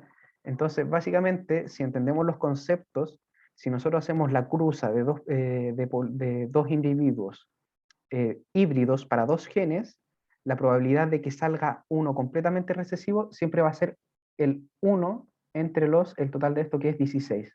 ¿Ya? Siempre va a ser el 1 de 16. Y bueno, si no se sabe en esta proporción, ahí tendrían que hacer la tabla. ¿Ya? Y eso en realidad no se lo recomiendo mucho porque la tabla es gigante y engorrosa, pero si no lo saben, tendrían que hacer la tabla y ahí buscar cuál es el completamente recesivo. Pero si entienden los conceptos y entienden que se basa en esta proporción, le va a dar que es 1 en 19. Y si pasamos o sea, 1 partido en 16. Y si hacemos el cálculo, que no tengo calculadora a mano, creo que les da como 6,25%, si no me equivoco. Sí. Ya. ¿Se entendió? ¿Quedó claro? Ya. En el peor de los casos, vas a tener que hacer la tablita si no te acuerdas. Pero ojalá que te acuerdes de las proporciones. Ya. ¿Algún otro ejercicio?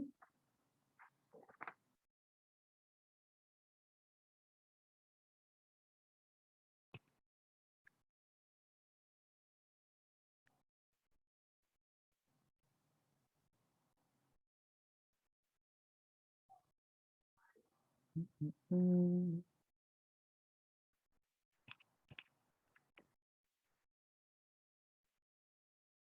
uy, no borré. Borrar todos los dibujos. Igual podría revisar alguno, el 27 ya. 25, 26, 27. Ah, ya. Esto, ya. Esto igual es un concepto que yo tampoco me acordaba, pero estaba textual en su guía y eso lo pasaron textual en la clase. Pero igual les puedo explicar un poco el concepto. Eh, es más probable que una población pequeña y aislada experimente especiación. De nuevo, es más probable que una población pequeña y aislada experimente especiación que una grande, debido a que la población pequeña, ya, la población pequeña contiene una mayor cantidad de diversidad génica, falso. Mientras más pequeña la población, menos diversidad va a haber, porque la diversidad la da la cantidad. O sea, mientras más individuos hayan, más genes distintos vamos a encontrar en cada uno. Entonces esta no es. Es más susceptible al flujo génico. Uy, se me olvidó cuál era el concepto de flujo génico. Pero vamos a la respuesta correcta. Se ve más afectado por la deriva génica. Esa es la respuesta correcta. ¿Qué era la deriva génica? La deriva génica era la definición exacta era como... la definición exacta eran como variaciones, era como no, fluctuaciones de un alelo en la población. ¿Ya? Entonces, básicamente, si nosotros tenemos, ya, por ejemplo, tenemos 10 individuos y, no sé, tenemos 10 ratones de cola larga. Ya, tenemos 9 ratones de cola larga y tenemos un ratón de cola corta. Si lo que dice la deriva génica es que es cómo se distribuyen esos alelos. Entonces nosotros tenemos estos dos alelos, el gen de cola, el gen de cola larga y el gen de cola corta. ¿Ya? Si tenemos una población pequeña de 10 individuos, si justo el que tenía el gen de cola, el del gen de cola corta, que es el único que hay de cola corta, se muere o no se reproduce o es depredado o cualquier cosa que le pase, se va a morir y ahí quedó el gen, dejó de existir. Entonces, en la especiación se refiere a como el proceso en el que se, se, se va la población a especificar en una especie específica. Entonces, si ocurre deriva génica, creo que la deriva génica también la explicaban con el tema del cuello de botella, no estoy muy seguro ahí, pero puede que esté cuenteando ya, pero el tema de la deriva génica es que si la población es más pequeña, es más probable que un alelo desaparezca. Entonces, esa población se va a ir a transformar en una especie específica, ¿ya? Que sería la especiación. En cambio, si tenemos una población de 1000 ratones, y de esos 1000 ratones, 100 ratones tienen cola larga, o sea, 100 ratones tienen cola corta, y los otros, población de 100 ratones, ay me confundí con los números, perdón, ya, tengo una población de 1000 ratones, y de esos 1000 ratones, 100 tienen cola corta, y los otros 900 tienen cola larga. Es imposible que esos 100 ratones de cola corta desaparezcan todos del mundo. Y ellos se van a empezar a reproducir y van a seguir reproduciéndose, se van a reproducir con los de cola larga, se van a reproducir entre ellos los de cola corta, y no se va a producir la especiación. O sea, la especie puede que igual llegue un momento en que se separen, pero estando juntos dentro de la población, va a ser como va a ser simplemente una diferencia alélica. Entonces no se van a hacer una especie distinta. Es, por ejemplo, las personas, los humanos, pongamos, por ejemplo, el color de ojos. El color de ojos nunca nos va a hacer una especie distinta, porque siempre vamos a estar mezclándonos y siempre va a estar dentro de nuestro genes y nunca va a hacer que nos diferenciemos por eso. No sé si se entiende, porque la población humana es muy grande, pero si hubiese una población pequeña, y ese alelo desaparece, se va a transformar en una especie específica. Creo que me enredé mucho al explicarlo, pero es básicamente eso. Y eso, lo que sale textual en su clase, es que la deriva génica afecta mayormente a las poblaciones pequeñas. Ya, gracias. A veces siento que me enredo un poco al explicar las cosas, pero si ustedes me dicen si se entiende o no se entiende, me quedo conforme. ¿Alguien se tiene que retirar? Ya, que se retire nomás, no hay problema. 28 y 32. 28, hasta aquí mismo. Ya. Es este. Ya. Los biólogos han encontrado más de 500 especies de moscas de la fruta en varias islas de Hawái. En apariencia, todas descienden de una misma especie de origen. Entonces, básicamente, voy a sacar el lápiz. Básicamente, tenemos una especie de mosca madre. Tenemos esta mosca, y esta mosca en las islas de Hawái se fue a distribuir a varias islas. Aquí dio una mosca distinta, aquí dio otra mosca distinta, aquí dio otra mosca distinta, aquí dio otra mosca distinta, y básicamente aparecieron 500 especies de moscas a partir de una misma mosca como madre, que a partir de esta es de donde descendieron todas. Todas descendieron de una misma mosca. Entonces, este ejemplo, ¿qué es lo que nos ilustra?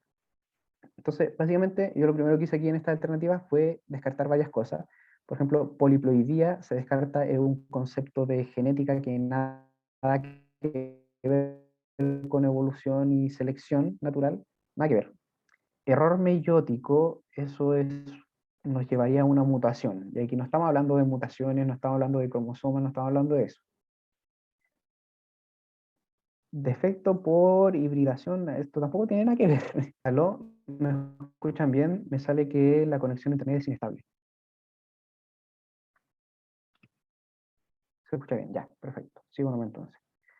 Entonces nos quedarían estas dos alternativas. Lo que nos dice el aislamiento temporal, lo tengo aquí anotado para que no se me olvide, es que son individuos que viven en el mismo ambiente, pero se reproducen en épocas distintas. Entonces eso, aunque vivan en el mismo lugar, los va a separar y los va a transformar en especies distintas, ¿ya? Y eso aquí no es lo que pasó, porque no nos hablan nada de temporalidad, no nos hablan nada de reproducción, no podemos saber eso.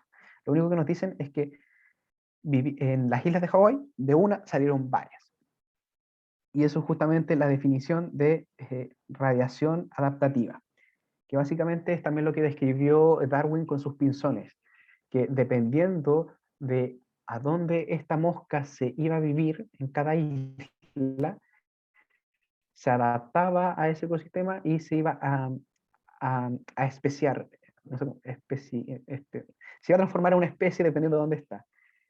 Esto no podría ser el efecto fundador. No me acuerdo cuál era la definición de efecto fundador, así que no podría responderte tu pregunta. Pero básicamente la radiación adaptativa lo que dice es que de un solo origen aparecen varias cosas. Aparecen varias cosas y dependiendo de cómo estos se adapten a su entorno.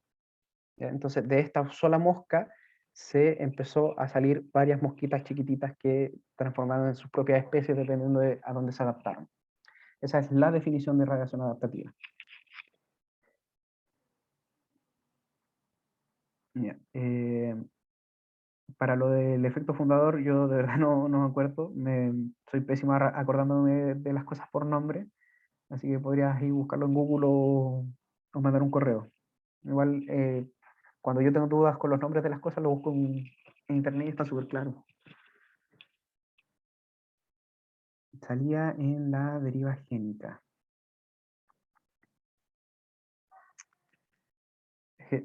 Tengo una idea de lo que es, pero como no estoy seguro de los nombres de las cosas, no me quiero arriesgar a darte una respuesta incorrecta.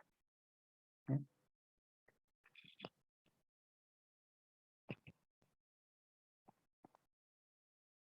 ¿Alguna otra pregunta, ejercicio que quieran revisar?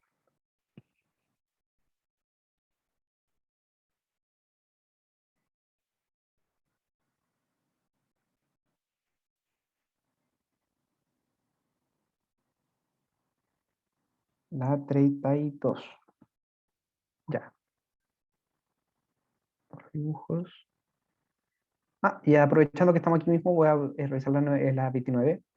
El concepto biológico de especie no es útil en organismos conocidos como los fósiles porque, ya, básicamente esta pregunta nos pregunta de qué información podemos recibir o no de los fósiles. Entonces, los fósiles raramente se conservan suficientemente bien como para distinguir las especies sobre la base de la morfología. De hecho, en eso se basan los fósiles, en que nosotros podemos reconocer qué era el fósil a través de las estructuras que se encontraron. Así que esa es verdadera. No es posible investigar el aislamiento reproductivo de la forma de fósiles. Básicamente, el aislamiento reproductivo es algo netamente conductual y temporal, y de ubicación. Entonces, como nosotros no podemos ver las conductas de los fósiles, no podemos determinar esto. Así que esta era la correcta. O sea, básicamente la incorrecta, porque preguntaba la que no. porque estos son cosas netamente conductuales y no las podemos ver en un fósil. Y viendo la siguiente alternativa, no es posible deducir el tipo de hábitat ocupado por los fósiles antes de su extinción. Sí se puede deducir. De hecho, hay muchos estudios que, más que de los fósiles que estudia la biología, hay estudios geológicos que estudian los terrenos para determinar cómo eran esos terrenos antes, y también hay fósiles de plantas. De hecho, se cree que antiguamente Egipto, que actualmente es un desierto, antes era una jungla, porque se encontraron residuos fósiles de plantas que eran como características de la selva en las pirámides. Entonces, eso da mucho sobre la regresión histórica de cómo era el ambiente, así que eso sí se puede distinguir. Al examinar los organismos fósiles no es posible distinguir los machos de las hembras, sí se puede. No estoy muy seguro de cómo son los dinosaurios, pero lo que sí estoy seguro es cómo es el cuerpo humano. Y por ejemplo, la cadera, el hueso de la cadera, en los hombres tiene una forma circular y como más cerrada. Y en el caso de las mujeres, se describe que la cadera en la apertura superior tiene forma de corazón y es más abierta. Y eso está justamente hecho porque las mujeres, su cuerpo está hecho para dar a luz. Entonces tiene que tener una forma de la cadera distinta. ¿Ya? Y yo creo que justamente en eso también se basan los investigadores de los fósiles para buscar los dimorfismos sexuales entre los fósiles. Y la última opción dice, los registros fósiles se pueden utilizar solo para estudiar la anagenesis, pero no la cladogénesis. No, de aquí que, ay, se me olvidó que se me olvidó que eran estos conceptos, pensé que lo habían anotado y no lo anoté. Pero bueno, ya saben que la respuesta correcta era la del aislamiento reproductivo, que era la parte conductual. Sorry, se me olvidó anotar que era esto, se me olvidó. Ah, es verdad, gracias, me lo recordaste. No me acuerdo cuál era cuál, pero uno decía que como que una especie iba produciendo cambios en línea, o sea, tenía esta especie y eso después se transformaba en esta especie y eso después se transformaba en esta otra especie. Y eso era una evolución lineal. Y la otra era la ramificada, que era lo que les contaba sobre las moscas, que de uno salen muchos o de muchos se van a uno y después se esparcen. Eso. La cladogénesis es la ramificada y la anagénesis es la lineal. Gracias por la respuesta. Se me había olvidado ese concepto. Y me habían preguntado por la 32. Se pasaron, chiquillas. Ya, la 32 dice, los higos en su ambiente son una fruta muy rica. A mí la verdad no me gusta mucho los higos, pero lo que sí me gusta son los higos secos. No sé por qué. Los higos como frutas recién sacadas del árbol no me gustan mucho, pero cuando son higos secos me encantan. Pero bueno, el dato. Y la higuera es un árbol que tiene una savia lechosa y es venenosa, así que nunca tomen la savia de una higuera. Los higos, en su ambiente natural, para efectuar su polinización, en su receptáculo floral, permiten la instalación de huevos de una avispa específica que los poliniza. Este fenómeno de interacción planta-agente polinizador es un ejemplo de... Ya, básicamente acá lo que estamos viendo son relaciones entre especies. Hay muchos tipos de relaciones entre especies. Estaban las relaciones parasitarias, las dependientes, la... Hoy son algo re feo. Las de depredación, muchas relaciones. No las puedo decir todas ahora, pero lo debieron haber visto en clase. Pero básicamente en lo que nos estamos enfrentando aquí es una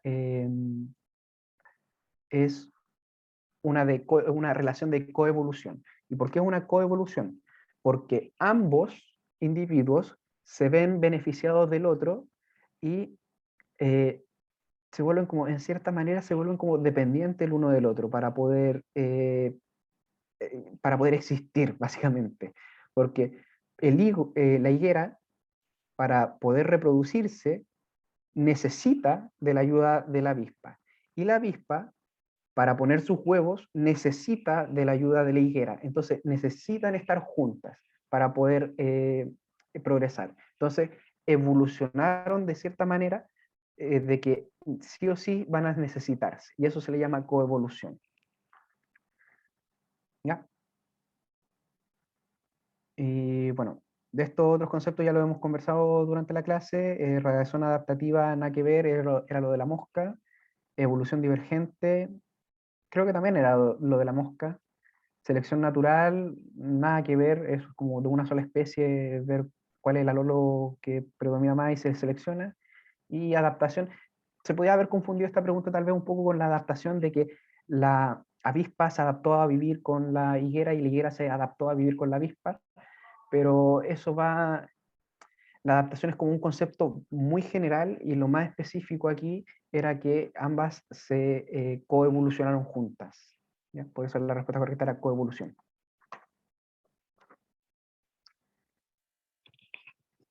Ya.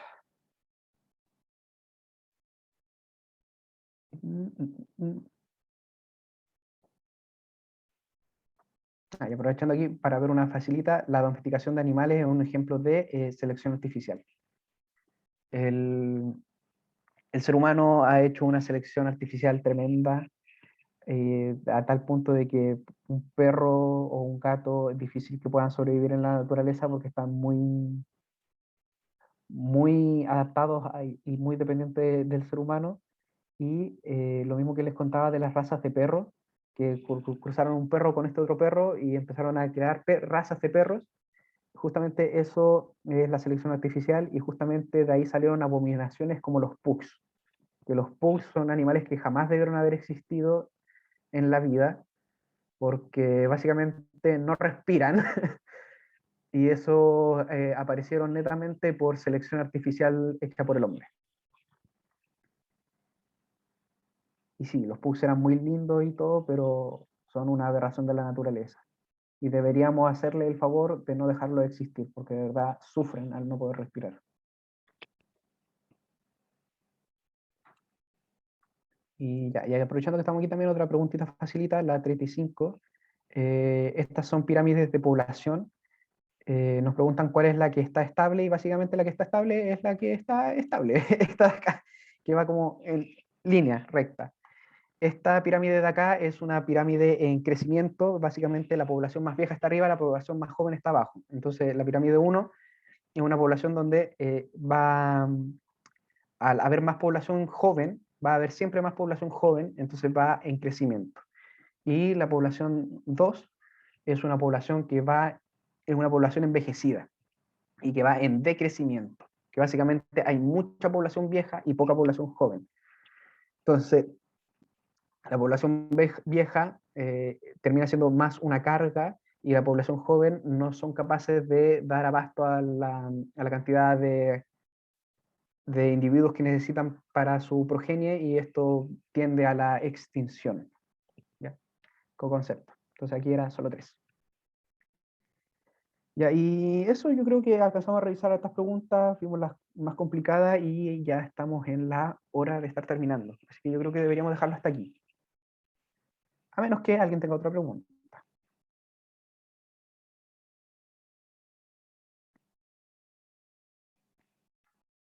Me acabo de dar cuenta que ya me quedé sin luz. ¿Cómo estoy viendo en la cámara? Ah, ya ni me veo en la cámara, ni me di cuenta. Le había apagado.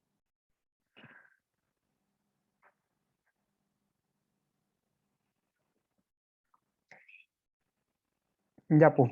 Entonces, dejémoslo hasta aquí. Como dijo el Vincent, cualquier duda la mandan al correo de biología. Y si pueden le dicen a sus compañeros que aquí está la revisión del control, que va a estar en video y que resolvimos la mayoría.